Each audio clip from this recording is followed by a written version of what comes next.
मेरे प्यारे बच्चों, सुप्रभातम। आज हम इस वीडियो के माध्यम से बहुब्रीहि समास का अध्ययन करेंगे।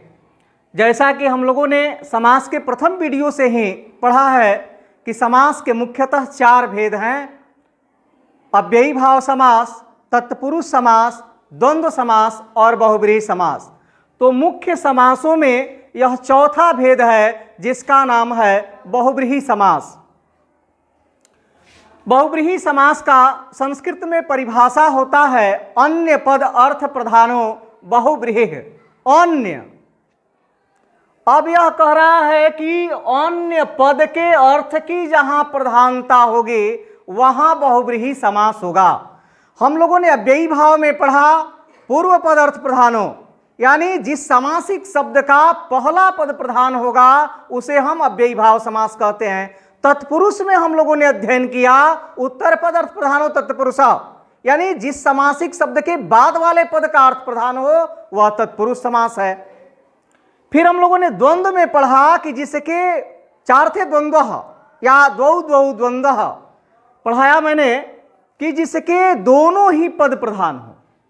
पहला पद प्रधान अव्ययी भाव, दूसरा पद प्रधान तत्पुरुष, दोनों ही पद प्रधान द्वंद्व। और आज हम लोग जो बहुब्रीहि समास पढ़ रहे हैं यह कह रहा है कि इसका दोनों ही पद प्रधान नहीं होता है, अन्य पद के अर्थ की प्रधानता होती है। अन्य पद अर्थ प्रधानो बहुब्रीहि, यानी जो पूर्व पद है और उत्तर पद है दोनों ही जो समासिक शब्द के पद हैं इन दोनों ही पदों में किसी पद की प्रधानता नहीं होती है, बल्कि बाहर से आए हुए किसी अन्य पद के अर्थ की जब प्रधानता होगी उसे ही हम बहुब्रीहि समास कहेंगे। हिंदी में भी मैंने इसका परिभाषा लिख दिया है कि जिस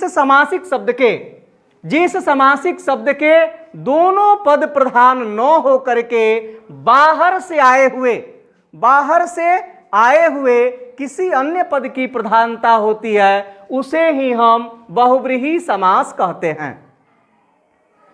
यानी दोनों ही पद इसके प्रधान नहीं होंगे। बहुब्रीहि समास वहां होगा जहां दोनों ही पद, चाहे वह पूर्व पद हो या बाद वाला पद हो, उत्तर पद हो, दोनों ही पद प्रधान न हो करके बाहर से जब आया हुआ कोई अन्य पद का अर्थ प्रधान हो जाएगा वहां बहुब्रीहि समास होता है। एक और चीज इसमें लिखा मैंने कि समस्त पद, जो सामासिक पद है वह समस्त पद किसी अन्य पद का विशेषण हो जाता है और वहीं पर होता है बहुब्रीहि समास। जैसा कि हम इसके उदाहरण से देखेंगे। पहला उदाहरण मैंने लिखा है यथा पीतांबरः। पीतम अंबरम यस्य स। पीतम माने पीला, अंबरम मीन्स वस्त्र, यस्य मीन्स जिसका, स मीन्स वह। पीला है वस्त्र जिसका वह खोज रहा है। ऐसे ही यह विग्रह जो है पीतांबरः के अतिरिक्त किसी चीज को खोज रहा है कि पीला है वस्त्र जिसका वह, यानी वह कोई है। और वह कौन है? विष्णु है, कृष्ण है, जिन्होंने पीत वस्त्र को धारण किया है। पीले वस्त्र को धारण करने वाले विष्णु या कृष्ण है। तो यह पीतांबरम पद है, सामासिक पद है हमारा। और इसका विग्रह जब भी हम लिखेंगे तो लिखेंगे पीतम अंबरम यस्य सः। इसका हिंदी अर्थ हो गया पीला है वस्त्र जिसका वह। तो वह कौन है? वो सीधा इंडिकेट करता है कृष्ण को, सीधा इंडिकेट करता है विष्णु को, न कि इसका विग्रह जो है पीतांबरः को खोजता है। हमारे मैट्रिक एग्जामिनेशन में भी ऐसा ही आता है, या तो कोई पद दे देगा, अंडरलाइन करके दे देता है पीतांबरः में कौन सा समास है, तो हम सीधा लिख देंगे बहुब्रीहि समास है। यदि उसका विग्रह हमसे पूछ दिया तो हम लिखेंगे पीतम अंबरम यस्य सः। आगे देखते हैं। नेक्स्ट पद है हमारा दशाननः। दस आननान यस्य सः।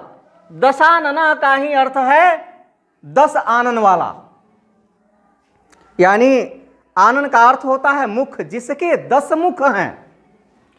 तो 10 आननान यस्य सः, 10 हैं मुख जिसके वह। और 10 मुंह वाला कौन था? रावण। तो 10 आननान यस्य सः, 10 हैं मुख जिसके वह, और वह कौन है? रावण है। तो इस प्रकार जहां समस्त पद किसी अन्य पद का विशेषण बन जाता हो, चाहे वह विष्णु का बन जाए, रावण का बन जाए या किसी अन्य पद का बन जाए, कि वह उसके बारे में बताए। डायरेक्ट रावण के बारे में बता रहा है कि 10 आननानि यस्य सः, 10 हैं मुख जिसके वह, और जो ही आप कहेंगे किसी के सामने कि 10 हैं मुख जिसके वह कौन था, तो वह तुरंत कहेगा रावण। तो ऐसे ही समस्त पद जो है किसी अन्य पद का विशेषण बन जाता है। नीचे का पद है हमारा चंद्र, चंद्रशेखर, समस्त पद है चंद्रशेखर, और इस चंद्रशेखर का विग्रह होगा चंद्र शिखरे यस्य सः, यानी चंद्र मीन्स चंद्रमा, शिखरे मीन्स मस्तक पर, यस्य मीन्स जिसके, सह मीन्स वह। चंद्रमा है मस्तक पर जिसके वह, तो चंद्रमा मस्तक पर सिर्फ एक आदमी के है और वह है भगवान शिव। तो डायरेक्ट इंडिकेट कर रहा है कि चंद्रमा है मस्तक पर जिसके वह, तो वह कौन है भाई, शिव है। तो दोनों ही पद यहां जो है चंद्रशेखर में चंद्र और शेखर 2 पद हैं, दोनों ही पद प्रधान न होकर के किसी अन्य पद की प्रधानता हो जाती है और वह पद आ जाता है शिव। उसके आगे देखते हैं चक्र पाणी, चक्र और पाणी 2 पद हैं। चक्र, चक्र मीन्स पहिया होता है, और एक चक्र जो है उंगली पर भगवान विष्णु ने जो धारण किया है, और पाणी का मतलब होता है हाथ। 2 पद हैं इसके भी।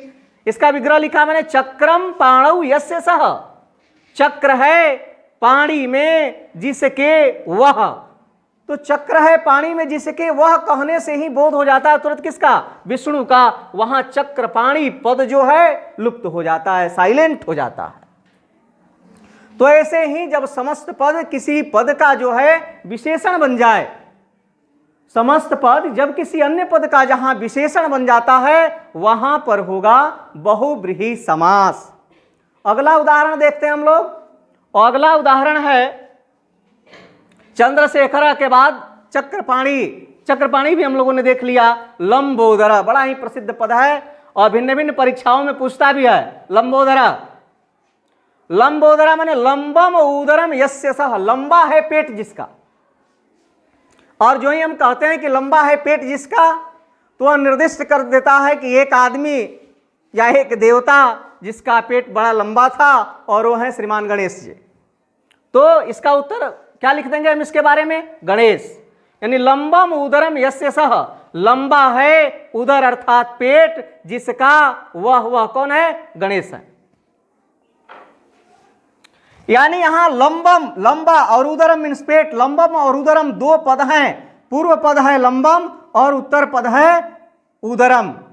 दोनों ही पद हैं, लेकिन दोनों पद प्रधान न होकर के बाहर से आए हुए, अर्थात गणेश बाहर से आए हुए किसी अन्य पद के अर्थ की प्रधानता हो जाती है और वह गणेश हो जाता है। यही बहुव्रीहि समास में होता है कि ये जो आपके सामासिक पद हैं, इन सामासिक पदों में भी 2 पद हैं, एक पूर्व पद है, एक उत्तर पद है। पीतम अंबरम, पीतम पूर्व पद, अंबरम उत्तर पद। 10 आनंद, चंद्र शेखर, चक्रपाणी, लंबम उदरम। लंबोदरा में भी लंबम और उदरम 2 पद हैं, पूर्व पद और उत्तर पद, लेकिन ये दोनों ही पद प्रधान न होकर के बाहर से आए हुए अर्थात गणेश की प्रधानता होती है। और जहां ऐसा होता है वहीं पर बहुव्रीहि समास होगा। आगे देखते हैं नीलकंठ, नील, नीला, कंठ मीन्स कंठ, नीला कंठ यस्य सः, माने नीला है कंठ जिसका वह कौन है, शिव है। बीड़ा पाणी, बीड़ा और पाणी मीन्स हाथ। बीड़ा पाणौ यस्याह सा, यदि जो ही हम लिखते हैं बीड़ा पाणौ यस्याह सा, तो माने बीड़ा है हाथ में जिनके वह, तो वह कौन है, सरस्वती हैं। या एक और अर्थ में इसका प्रयोग करते हैं, बीणाम पाणौ यस्य सः, यदि मैंने लिख दिया कहीं कि बीड़ा है हाथ में जिसके वह, तो सिर्फ सरस्वती, ज्ञान की देवी माता सरस्वती ही बीड़ा को धारण नहीं करती, एक और हैं जो धारण करते हैं और वह है नारद। तो यदि बीड़ा पाणी स्त्रीलिंग सेंस में लिखना होगा, सरस्वती के सेंस में हमें लिखना होगा, तो हम बीणाम पाणौ यस्याह सा लिखेंगे। और यदि नारद के लिए लिखना होगा तो हम लिखेंगे बीणाम पाणौ यस्य सः, और वह अर्थ वहां निकल जाएगा नारद, क्योंकि नारद जी भी के हाथ में भी वीणा है। आगे जितेंद्रियः, इसका विग्रह हो जाएगा जीतानि इंद्रियाणि येन सह, जिसने अपनी इंद्रियों को जीत लिया है। इंद्रियां कितनी होती हैं? 10, जिसमें 5 ज्ञान इंद्रिय होता है और 5 कर्म इंद्रिय। तो जितेंद्रिय कहने से ही स्पष्ट हो जाएगा कि जितेंद्रिय वह है जिसने अपने इंद्रियों को जीत लिया है। आगे महात्मा, महान आत्मा यस्य सः, महान है आत्मा जिसका वह। महात्मा कहने से सब महात्मा नहीं है, वह महात्मा है जिसकी आत्मा महान है। दो चीज, यदि महात्मा पद को हम कर्मधारय में भी ले सकते हैं, सिर्फ महान आत्मा यदि इसका विग्रह कर दें तो वह क्या हो जाएगा? कर्मधारय, क्योंकि वहां विशेषण विशेष्य भाव हो जाएगा। आगे हम कर्मधारय समास का भी अध्ययन करेंगे इसके बाद।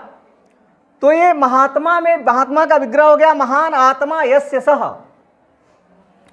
और श्वेतांबरा, श्वेतम अंबरम यस्याह सा, यानी श्वेत है वस्त्र जिनका वह जो श्वेत वस्त्र को धारण करती हैं, श्वेतांबरा, और वह है माता सरस्वती।